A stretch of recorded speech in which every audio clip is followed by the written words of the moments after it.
The very first step towards success in any occupation is to become interested it. Hello students, मैं आनंद कुमार आप सभी का स्वागत करता हूं अपेक्स इंस्टीट्यूट चैनल पे।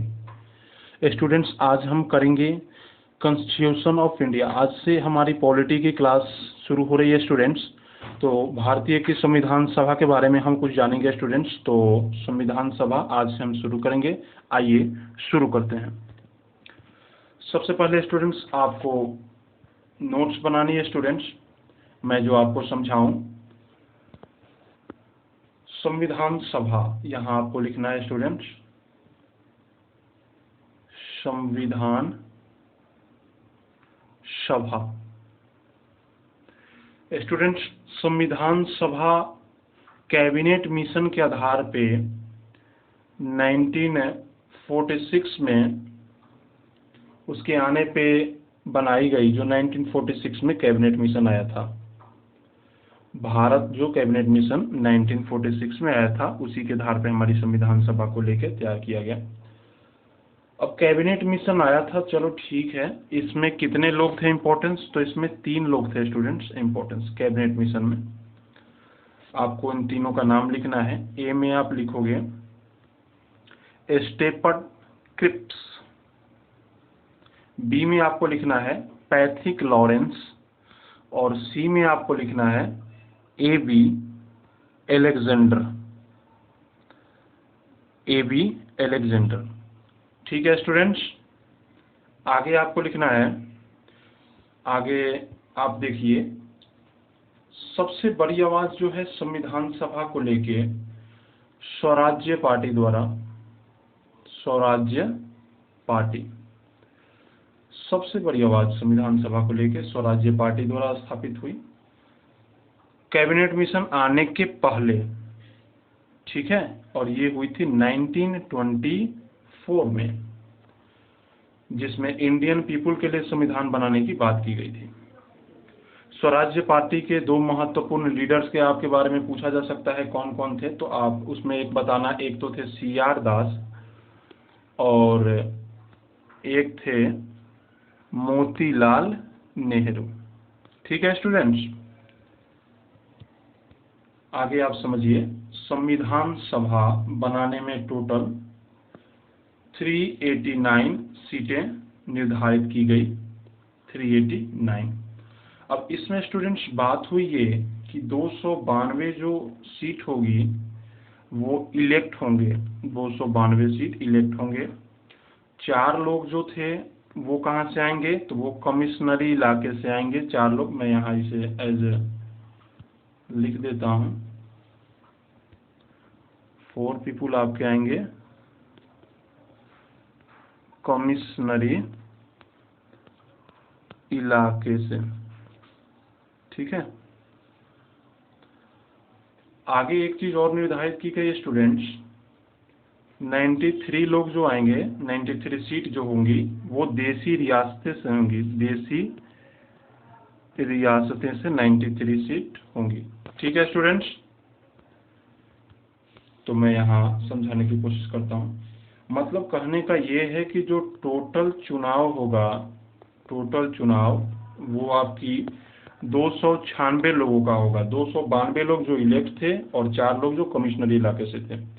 93 देसी रियासतों के द्वारा भेज दिए गए थे, राजा महाराजा जो देसी रियासतें थे तो उनके द्वारा भेज दिए गए थे 93 लोग, 93 सीट के लिए। और उनके द्वारा यह कहा गया था कि मतलब ऐसे हमने इनको भेज दिया है तो आप उन 93 सीट पे इनको रिजर्व कर दीजिए, बैठा दीजिए। तो टोटली चुनाव अगर आपसे पूछा जाए तो 296 का हुआ था।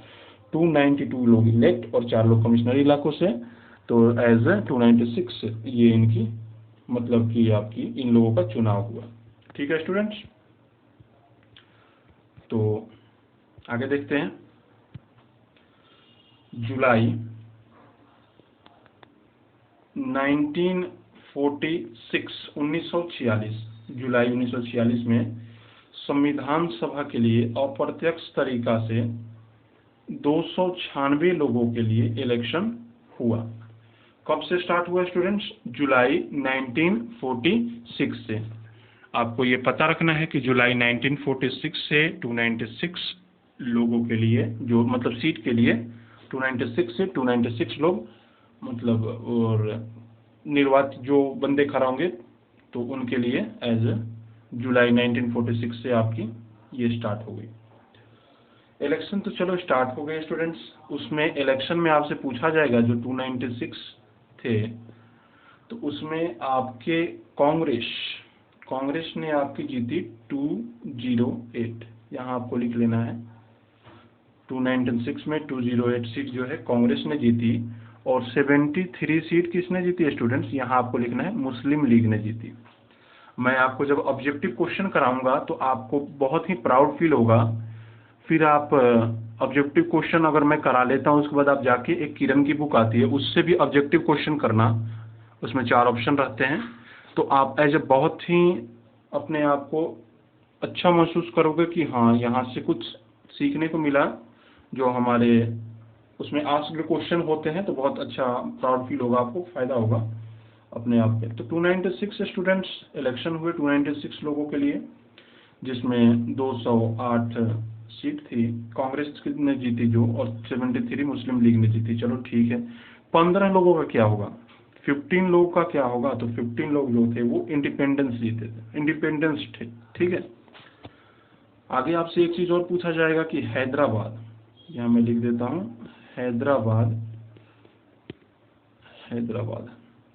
हैदराबाद इस संविधान सभा में भाग नहीं लिया था। ठीक है स्टूडेंट्स। आगे आप देखो, 9 दिसंबर 1946 की बात है।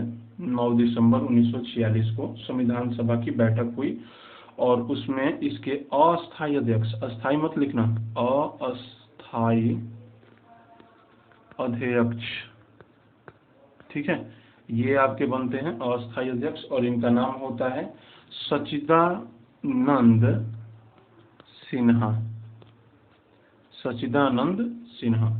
9 दिसंबर 1946। तो क्योंकि 2 दिनों के लिए बने थे, उसके बाद आपकी 11 दिसंबर 1946 में आपकी अस्थायी अध्यक्ष बना दिया जाता है, अस्थायी अध्यक्ष 11 दिसंबर 1946 को, और ये हो जाते हैं डॉक्टर राजेंद्र प्रसाद। ये कहाँ से थे स्टूडेंट्स, ये बिहार से थे। तो ये आपके बन जाते हैं। आगे आपकी 13 दिसंबर 1946 में स्टूडेंट्स, 13 दिसंबर 1946 को नेहरू जी संविधान सभा में एक संकल्प या उद्देश्य प्रस्ताव लाते हैं, जो बाद में प्रस्तावना बना। तो आपको बस इतना ही याद रखना है कि 13 दिसंबर 1946 में संविधान सभा में एक संकल्प या उद्देश्य प्रस्ताव जो लाया जाता है, वो किसके द्वारा लाया जाता है, तो वो जवाहरलाल नेहरू द्वारा लाया जाता है। ठीक है स्टूडेंट्स। आगे देखें। ओके, मैं यहाँ कलर चेंज कर देता हूँ। संविधान सभा में स्टूडेंट्स 15 महिलाएं थी, 15 महिलाएं भी थी उनमें। ठीक है, 15 महिलाएं थी। और इसमें संविधान सभा में स्केड्यूल्ड ट्रिप्स जो थे वो टोटली 33 थे। ये भी आपसे पूछा जा सकता है। अच्छा, संविधान सभा को लेके अलग अलग समितियां भी बननी तैयार हो गई। एक समिति तो आपको पता होगा, बहुत पेपर में ये पूछी जाती है, इम्पोर्टेंस है, प्रारूप समिति। प्रारूप समिति एक थी, और इसमें आपके 7 सदस्य थे, ये आपको पता होना चाहिए। और इसके हेड जो थे वो कौन थे, BR डॉक्टर भीमराव अंबेडकर। ठीक है। आगे मैं यहाँ ऐसे लिख देता हूँ। आगे आपसे पूछा जाएगा कि चलो ठीक है, प्रारूप समिति के 7 सदस्य हो गए, और इन 7 सदस्य को चलो आपने बता दिया, लेकिन अब आप नाम बताओ इनका।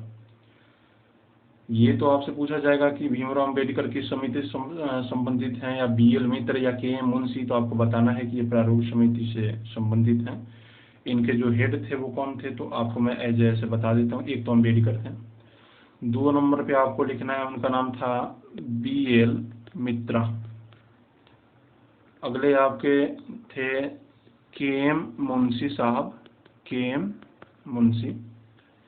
आगे आपको चौथे नंबर पे लिखना है कृष्ण स्वामी अयंगर, कृष्ण स्वामी अयंगर।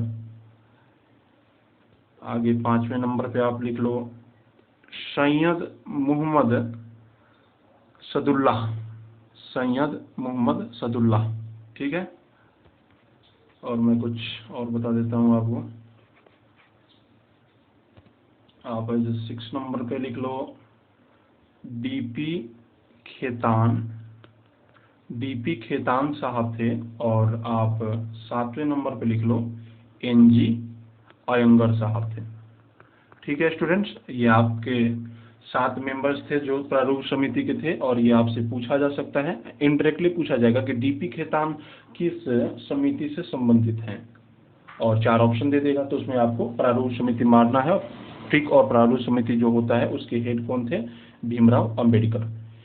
भीमराव अंबेडकर महार जाति से संबंधित है। भीमराव अंबेडकर एंड में जाके बौद्ध धर्म अपना लेते हैं। भीमराव अंबेडकर प्रारूप समिति के सदस्य थे। भीमराव अंबेडकर ने जो संविधान को बनाने को लेके इन्होंने बहुत ही इम्पोर्टेंस कार्य मतलब कि बनाया, मान लो एज। और भीमराव अंबेडकर, बहुत सारी चीज़ें हैं जो आपसे पूछी जाएंगी इनसे रिलेटेड, तो आगे देखेंगे। मैं एक चीज़ और आपको बता दूं कि 29 अगस्त 1947 29 अगस्त 1947 को प्रारूप समिति का गठन किया गया था।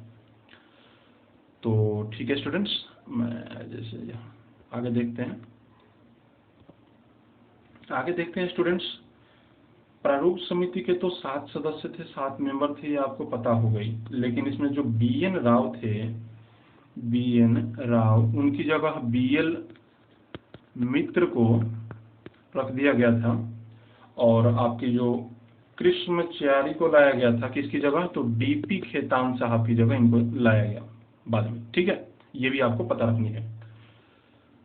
आगे कुछ इम्पोर्टेंट चीज देख लेते हैं। जो भीमराव, एक चीज आपको याद रखनी है, जो अभी 2019 में स्टूडेंट्स इलेक्शन हुआ था, उसमें जो प्रोटेम स्पीकर थे वो वीरेंद्र कुमार थे। ये भी आपसे पूछा जा सकता है। ठीक है, एक चीज और आपसे पूछा जा सकता है कि संविधान बनाने को लेकर खर्च कितने हुए?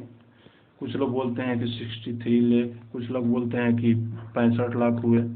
अब इनमें दोनों में राइट कौन सा है? आपको दोनों याद करने पड़ेंगे, कंट्रोवर्सी चल रही है। अगर 63 लाख ऑप्शन में दिया होगा स्टूडेंट्स तो ये नहीं आएगा, अगर ये दिया होगा तो ये आपको ऑप्शन में नहीं मिलेंगे। ठीक है, तो लगभग इतने से लेके इतने तक के बीच में पैसे खर्च हुए थे। ठीक है स्टूडेंट्स, तो ये आपकी कुछ इंपॉर्टेंट चीजें रही। आगे और भी चीज इंपॉर्टेंस अपडेट होंगी, तो सब्सक्राइब अपेक्स इंस्टीट्यूट चैनल। बहुत बहुत धन्यवाद आप सभी का।